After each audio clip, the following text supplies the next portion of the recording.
عاملين ايه الاخبار؟ الجمعه اللي فاتت عملت ريلز على القناه عندي، بدعي فيه لاخواتنا عن البرد والناس اللي بتموت من البرد.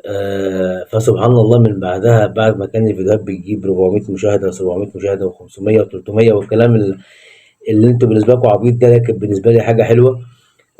فجاه الحمد لله، لو عملت 3 فيديوهات، فيديوهين ما عدوش ال 100 وفيديو جاب 150 بالعافيه. فأنا مش عارف هل ما زال الكلام عن إخواتنا بيعمل كده برضه في اليوتيوب زي السنة اللي فاتت ولا لأ. ولكن حبيت بس آخد رأيكم في الحتة دي. الحاجة التانية، احنا النهاردة هنتكلم وخلاص، مواضيع كتلت بحثا، ولكن هنتكلم عن موضوعين: النادي الأهلي وآخر التطورات اللي حصلت لحد هذه اللحظة، وملخص الدوري الإنجليزي والجولة الأخيرة في الدور الأول للدوري الإنجليزي. هنبدأ النادي الأهلي. كلام حقيقة فيه بقى كلام كتير قوي، والواحد بيكره دايما فترة الانتقالات من كتر الإشاعات اللي احنا بنسمعها.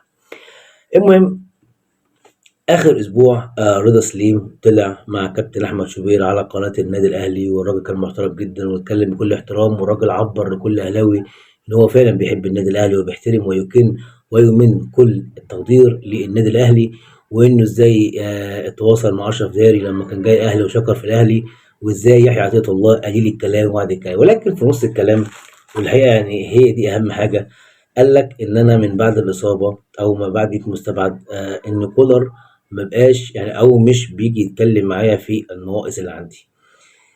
الحقيقة الجملة دي قلبت السوشيال ميديا وانقسموا قسمين: قسم يهاجم كولر وقسم يهاجم رضا سليم. ازاي؟ هقول لك ازاي. القسم اللي بيهاجم كولر قال لك كولر ما بيعرفش يتعامل مع اللعيبه، ادي رضا سليم هو الراجل اللي كولر مش مهتم اصلا يعرفه ناقصه ايه. اما القسم اللي بيهاجم رضا سليم بيتقال له ان انت راجل محترف وجاي المفروض من هدافين الدوري المغربي، المفروض انت لاعب اجنبي جاي النادي الاهلي، انت مش مطالب ان واحد يبقى معاه في كل خطوه، المفروض انت اصلا مش محتاج حد يكلمك او يوجهك. الحقيقه حاولت ابقى في النص، مش عارف اقرا الكلام ده اقتنع بيه، واقرا الكلام ده اقتنع بيه. ويمكن هي دي بقى الميزه من مميزات السوشيال ميديا. حته ان كولر ما بيتكلمش مع اللعيبه كتير، انا مش عارف هل ده كلام صح ولا لا. ولكن الاهلي مشي منه قندوسي بسبب عدم قناعه كولر بيه، مشي منه احمد عبد القادر، مشي منه ديانج. وهنيجي لاحمد عبد القادر، ان هو امبارح برضه اتكلم مع كابتن مهيب عبد الهادي، وقال لك ان كولر مش بيتكلم معانا، او المعامله مش احسن حاجه، وان هو فيما معنى الكلام يعني الناس اللي هي بيحبها ممكن يتكلم معاها، والناس اللي بيحبهاش ما بيتكلمش معاها. ده كان مجمل كلام احمد عبد القادر امبارح.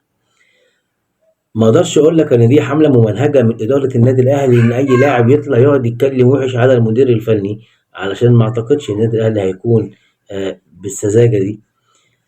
الحاجه التانيه، هو غريب ان في كذا لاعب بالنادي الاهلي سواء معار او بيلعب في الفريق بيطلع يقول الكلام ده. ده مدرب لسه معاك.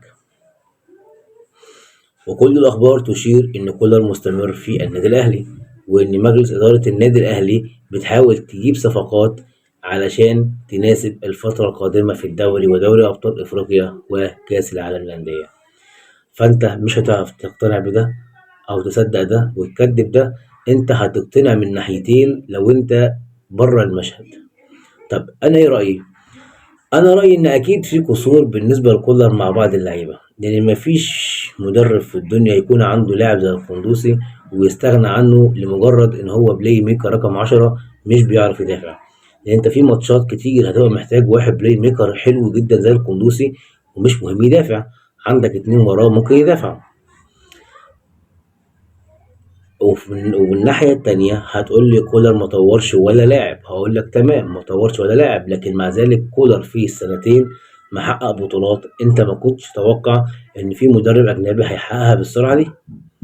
فانت بين شقين، ما بين شق مدرب بيعمل كل حاجة وبيحقق كل حاجة، وبين مدرب علاقته الشخصية مع اللعيبة ممكن ما تكونش حلوة أو ودودة أو لطيفة. هي معاملة كوتش بلعيبة، معاملة موظف أو مدير بموظفين. دي وجهة نظري. اما بالنسبه للصفقات فاحنا سمعنا كالعاده كلام كتير، واللاعب اللي اسمه ايفرتون اللي ممكن يجي الاهلي، مش عارف مين لاعب فلسطيني اسمه الحملاوي او الحملاوي ممكن يجي الاهلي، مش عارف مين في مصر ممكن يجي. فاحنا مش هنتكلم كتير في الصفقات الا لو في حاجه شبه مؤكده والناس بتجتمع عليها. ولكن الضروري انك تعمل صفقات في اليومين دولت، ما تستناش لاخر اخر واحد، عشان هتلاقي كل اللعيبه الممكنه ممكن تكون مشيت. الحاجه التالتة، سمعنا كلام ان الترجي احتمال كبير يرجع بالرمضان، ولو بالرمضان رجع الترجي فانت بتفتح النار تاني على ابواب اداره النادي الاهلي اللي ما جابش بالرمضان في الصيف. وقيل بعد الاقاويل ان حصلت محادثه بين الكابتن الخطيب وبين رئيس نادي الترجي، ودي ممكن تحصل مشكله والجماهير غير متقبله، فهو ما رضيش يجيبه. ان صح هذا الكلام فدي سقطه من سقطات مجلس اداره النادي الاهلي. ده ملخص النادي الاهلي اليومين اللي فاتوا. ونيجي في الدوري الانجليزي والمدعكه اللي شغاله في الدوري الانجليزي، حضرتك سيادتك يا باشا. وبنتكلم في ان ارسنال كسب امبارح بنسبه 3-1 علشان بياخد المركز الثاني رسميا ب 39 نقطه، عشان يبقى الفرق بينه وبين ليفربول 6 نقط، مع مباراه ناقصه ليفربول مع ايفرتون اللي اتلغت او اتاجلت بسبب الاحوال الجويه والكلام ده. السيتي بيكسب اخيرا ماتش وبيكسب ليستر سيتي، ولكن كان مباراة سيء فيها بعد ما تعادل قبلها بيومين ثلاثة مع ايفرتون 1-1. وما زال هو فوز خادع، وما زال السيتي هو اكتر فريق كان محتاج الراحة دي علشان الدنيا تهدى، ولسه الراحة مش هتخلص لان في ماتش تاني كمان يومين ثلاثة. ولكن السيتي محتاج صفقات كتير، ومحتاج جوارديولا يعمل كام حاجة. اما تشيلسي اللي بعد ما كان بدأ ياخد المركز الثاني وبدأ ينافس، اتعادل اتغلب ماتشين وتعادل ماتش عشان رجع للمركز الرابع فجأة. ليه؟ عشان الثالث هو نوتنجهام فورست هو حاليا في المركز الثالث وعامل دوري خرافي. هو الفريق الوحيد اللي قدر في الدور الأول يكسب ليفربول 1-0. هو الفريق القوي جدا دفاعيا والمتنوع هجوميا، وعنده المهارة وعنده القوة وعنده اللياقة. هل هيستمر؟ الله أعلم. ولكن شبيهه هو بورنموث اللي بيحاول يعمل حاجة لحد الفترة دي.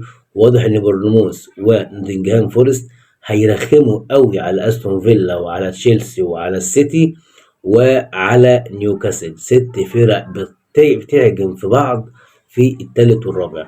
لان واضح ان المنافسة في حالة ان ارسنال جاب جناح بديل لساكا اللي هيغيب شهرين الاصابة، ان ارسنال هو المنافس الوحيد لليفربول هذا الموسم. في اول الموسم لو هنقول ان الليفر وارسنال هم اللي هيتنافسوا مش السيتي، كنا هنقول ان الليفر هو المنافس الوحيد لنادي ارسنال، لان اخر سنتين الارسنال هو اللي بينافس السيتي، فجأة الليفر هو اللي شارخ. فجأة محمد صلاح بيقدم اعظم موسم ليه في تاريخه، واعظم موسم لاعظم اساطير الكورة. يعني الكلام ده هقول لك محمد صلاح عمال يكسب في ارقام اتعملت في موسم كامل هو كسرها في نص موسم. محمد صلاح على بعد 4 5 أهداف ويبقى رابع هدافين تاريخ الدوري الإنجليزي.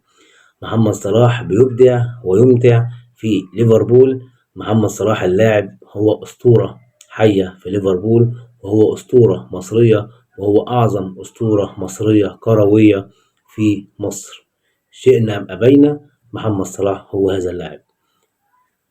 لو هنتكلم عن شخصيته فإحنا حلقة تانية لوحدها، ولكن كلاعب هو لاعب عظيم، لاعب أسطوري، لاعب تاريخي، لاعب عمل كل حاجة كنا احنا كشباب بنحلم ان احنا ممكن في يوم من الايام نعملها لو لعبنا كورة واحترفنا في الكورة.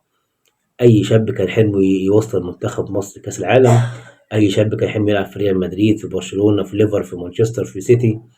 محمد صلاح عمل كل ده. مين اللي ماشي وراه؟ هو عمر مرموش. هل عمر مرموش هيقدر يعمل الكلام ده؟ هنشوف. وعلشان ما نروحش بعيد، مانشستر يونايتد والفريق الذي اصبح ينافس على الهبوط هو توتنهام، ولكن توتنهام سبقه ب5 6 نقط. مانشستر يونايتد بيتغلب ماتش بعد ماتش بعد ماتش، والسكواد عقيم جدا، والمشكلة مش المدرب، المشكلة زي ما قال راجفينيك اللي كان ماسك الفريق من 4 سنين، إن الفريق محتاج يتفور ومحتاج يتبني في 4 5 سنين على نظافة. هل ملاك نادي مانشستر يونايتد عندهم استعداد يعملوا كده، ولا يقعدوا يغيروا في مدربين وفي لعيبة؟ المشكلة لا في لعيبة ولا في مدرب، المشكلة في مجلس إدارة محتاج يفهم إن هو لازم يواكب الموجود دلوقتي، ولازم يفور المنظومة الرياضية ويبدأ على نظيف.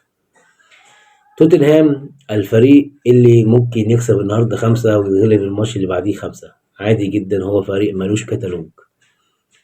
إذا فالمقدمة ليفربول، ثم أرسنال، ثم نوتنجهام، ثم تشيلسي، ثم نيوكاسل وبورنموث وأستون فيلا، ثم مانشستر سيتي اللي محتاج صفقات. صفقة 2، لأ بنتكلم في 4 5 صفقات. لا الوينجات شغالين ولا الدفاع شغال، الدفاع بقى سيء جدا جدا جدا. هنشوف ايه اللي هيحصل الفترة اللي جاية. طولت عليكم ولكن فضفضة من القلب، وزي ما قلت لكم في الأول أنا مش عارف والله. ممكن بالنسبة لك حتة ال 300 400 500 مشاهدة اللي أنا بالنسبة لي أشوفهم ده رقم كويس ليا كبداية أو كحد مش معروف. طبعا هو رقم لا شيء بالنسبة للمشتركين أو المشاهدين في القنوات التانية، ولكن أنا ملاحظ إن من بعد الريلز ده اللي أنا اتكلمت فيه عن إخواتنا في فلسطين، مش عارف هل ليه أثر ولا لأ، ولا هل المواضيع اللي أنا اتكلمت فيها بعد الريلز ده ما كانتش على قدر الوقت أو على قدر الإمكان. مش عارف. عموما برضو بكرة هنعرف أكتر بعد ماتش أهلي وبلوزداد إن كانت المشاهدات هترجع تعلى تاني شوية ولا لأ، عشان لو معلتش يبقى هو الريلز هو السبب.